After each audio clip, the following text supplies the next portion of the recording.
Hello বন্ধুরা, সবাই কেমন আছো?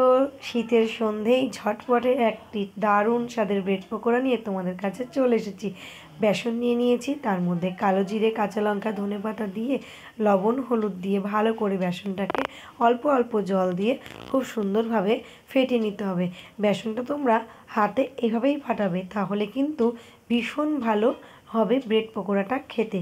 মা দেখো কত সুন্দরভাবে বেসনটাকে ফেটিয়ে নিচ্ছে। চলো বন্ধুরা, ভিডিওটা দেখতে থাকো।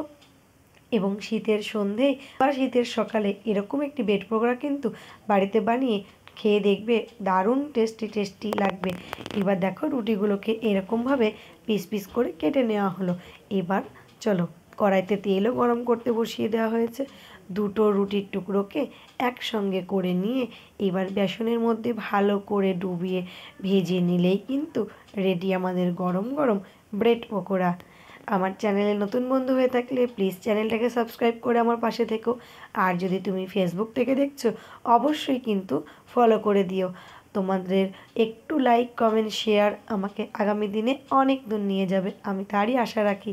ফেসবুক থেকে যারা ভিডিওটা দেখছো, প্লিজ বন্ধুরা ভিডিও ভালো লাগলে একটা স্টার গিফট করে দিও। দেখো লাল লাল করে এপিট ওপিট ভেজে নিলেই কিন্তু ব্রেড পকোড়া একদম রেডি। ওপর থেকে সামান্য একটু বিট লবণ, একটু ধনেপাতা আর সস দিয়ে পরিবেশন করো গরম গরম ব্রেড পকোড়া। এই শীতের সন্ধেই হোক বা সকালেই হোক, দারুণ স্বাদের একটি টিফিন। টাটা, সবাই ভালো থেকো।